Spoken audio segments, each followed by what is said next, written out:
Nós estamos de volta com o programa Ação Nacional, nessa noite discutindo mais sobre o leilão do Campo de Libra, o pré-sal brasileiro, que foi notícia hoje, nessa semana, em todo o Brasil, em todos os noticiários, e a gente quer explicar melhor o que é que significa o pré-sal, o que é o Campo de Libra, o que isso vai reverter de bom para o Brasil. Você acha que isso vai ser bom, vai trazer investimentos, benefícios para diversas áreas no Brasil, saúde, educação?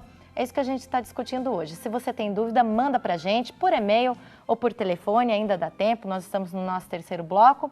E se você tem seu comentário sobre o que você acha, que tipo de reflexo que isso vai trazer para o nosso país, também participa, que a gente quer ouvir seu comentário. Professor, nós tivemos um pequeno problema com o microfone.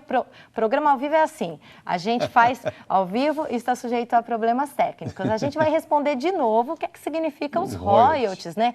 Muita gente tem dúvida, tem mais gente mandando aqui questões sobre os royalties. Vamos explicar de novo para quem está em casa, poder entender melhor como é que funciona essa distribuição dos lucros. Então, eu como empresa estou usando um bem comum, o petróleo, né? Então, para eu utilizar esse bem comum, eu pago para o governo um certo valor que é o royalty. Então, eu estou utilizando, explorando o petróleo e vem para o Brasil uma parte disso que eu ganho com a exploração do petróleo, que a gente chama de royalty. É um valor que eu pago para poder explorar o petróleo. A gente tem uma reportagem que explica mais um pouquinho sobre esse tema dos royalties. Vamos ver. Royalties são os valores pagos pelas empresas produtoras aos governos para ter direito à extração em terra e no mar, já que essa exploração causa impacto ao meio ambiente. Na prática, funciona mais ou menos assim. De cada barril de petróleo que as empresas tiram, entre 10% e 15% do total do dinheiro arrecadado é dividido entre o governo federal, estados e municípios. A partir de agora, pela nova lei, 75% dos royalties cobrados sobre o petróleo extraído fora e dentro do pré-sal terão que ser investidos pela União, estados e municípios na educação. Os outros 25% vão para a saúde. Com o novo cálculo, só o governo federal terá para investir nas duas áreas 112 bilhões de reais nos próximos 10 anos. Além disso, também existe um fundo social criado em 2010 para receber os recursos do petróleo extraído do pré-sal. Com a nova lei, metade de todo esse dinheiro deverá ser investido na educação. Atualmente, o fundo conta com mais de 650 milhões de reais. Já a porcentagem do Fundo Social para a Saúde ainda vai ser regulamentada. Esse órgão que a gente disse que foi criado para fiscalizar todas as operações da exploração do Campo de Libra também tem essa obrigação de fiscalizar os recursos, para onde eles são enviados, ou isso não? Isso é missão do governo federal? Olha, o Pré-Sal Petróleo S.A., né, que é o órgão que foi criado, ele vai ser uma agência reguladora. Muito provavelmente essa questão que nós estamos vendo dos royalties, como é que eles são destinados, já vai ficar na esfera do governo. Esse órgão está sendo consolidado ainda, tá? Mas ele vai ter um caráter um pouco parecido com a Agência Nacional do Petróleo, que é uma reguladora, tá? Até onde, pelo que nós vimos, né, e chegamos a discutir o papel desse órgão, ele vai cuidar mesmo da parte de sinergia, de integração entre os diversos players, a Petrobras coordenando tudo isso, para que você possa ter o melhor resultado da exploração do pré-sal, tá? Então, essas partes de regulamentação, de valores já definidos, já fica em termos de governo e já está definido isso. Eu não acredito que ele vai ter alguma interferência nesse tipo de coisa, não. A gente tem uma participação do Adão de Jesus. Obrigada pela sua participação, Adão. E ele diz o seguinte, qual a parcela dos royalties para a educação? Bom, a gente viu aí na matéria 75% vão para a educação. E ele questiona ainda por que a Petrobras, com todo o seu potencial tecnológico, não pode fazer essa exploração sem que haja inclusão de empresas estrangeiras. O investimento é muito grande, tá? Então, para começar a fazer a exploração desse Campo do Libra, estima-se que vai chegar por volta de 150, talvez até 200 bilhões, né, de reais para ter essa exploração até começar em 2018, 2019. A Petrobras é muito grande, tem um potencial muito grande em termos de recursos, mas ela sozinha não consegue atender toda essa demanda, não. Ela precisa de parceiros. Ela treina também essas outras empresas com alguns sistemas tecnológicos mais atuais? Ela tem essa responsabilidade de oferecer esse tipo de treinamento ou não? Essas empresas vêm completamente preparadas para esse tipo de trabalho no Brasil, para esse tipo de exploração? Olha, as empresas que participaram desse consórcio, todas elas têm um know-how, uma capacitação muito grande.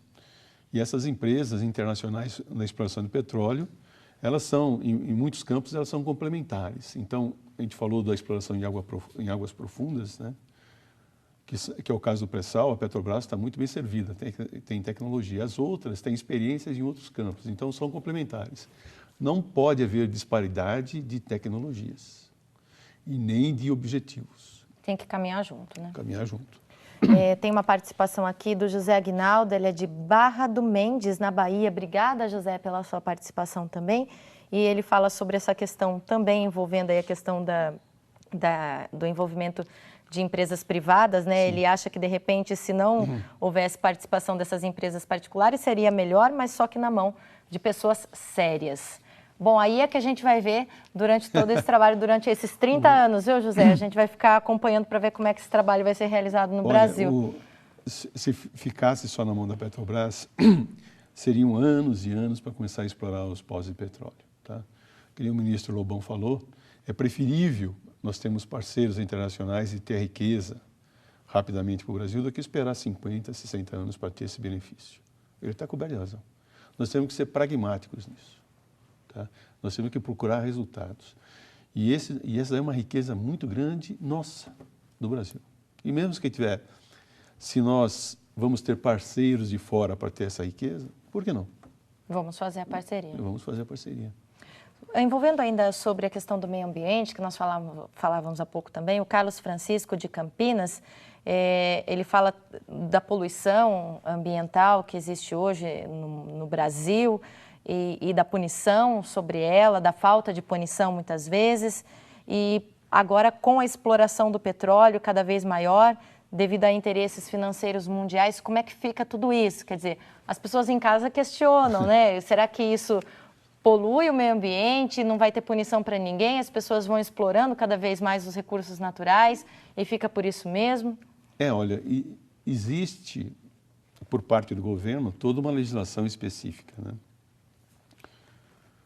Tem que existir, mas as empresas elas devem ser proativas nesse sentido de prevenir os acidentes, prevenir a poluição. E em ocorrendo algum tipo de acidente, essas empresas têm que ser muito rápidas, ter um plano de contingência, um plano de resposta muito rápido, para que o vazamento, por exemplo, do petróleo não seja alguma coisa que chegue a agredir o meio ambiente. E a questão sempre vai ser a questão do benefício que nós, sociedade, temos com a exploração de um bem comum, de um recurso natural, e os riscos que advêm dessa exploração. Tá? Não dá para você separar. Não dá para você ter uma exploração de um bem comum, de um recurso natural, que no caso do petróleo, sem ter riscos inerentes à tecnologia ou ao negócio. Mas a exploração, é claro, é muito boa por si só. Excelente, excelente. O que vai trazer de melhoria de vida, né, de condição... Se a gente for falar de uma questão estratégica, hoje, os povos com uma educação superior, mais bem preparados, eles têm condição de se sobressair no mundo, né? E, em termos estratégicos, esse dinheiro que vai entrar vai fazer com que nós tenhamos uma educação muito forte. E nós vamos ser um país de tecnologia, um país de qualidade de vida muito boa, devido a esse dinheiro, a aplicação que vai ter na educação. Olha, a gente tem também a fala, né, da presidente Dilma Rousseff, logo depois que esse leilão aconteceu. Vamos acompanhar. O governo está satisfeito com o resultado do leilão, acha o consórcio sólido, está satisfeito com o que lhe cabe da receita, está satisfeito com a destinação desta riqueza, dessa alquimia que nós conseguimos, porque nós transformamos e vamos transformar petróleo em educação, petróleo em saúde. Nós vamos transformar petróleo em desenvolvimento da indústria naval, da indústria indústria de fornecedores, dos prestadores de serviço, toda aquela indústria que gira em torno da exploração de um campo. É o que a gente falou, são muitas áreas envolvidas, né? Mas será que o Brasil tem mercado profissionalizado para isso, né? Profissionais capacitados para atender toda essa demanda que gera, né, uma produção de R$1 trilhão em 30 anos? Então, ela foi muito modesta, né? Ela considerou só a indústria naval e a indústria de petróleo. Na verdade, a economia como um todo do país vai crescer. Então, não só essa área de manufatura, de processamento referindo ao petróleo que vai crescer. Tem a parte de logística, tem toda a parte de serviços que vem junto com essa parte de manufatura e refino de petróleo. Tem toda a parte de saúde, que também está amarrada, né?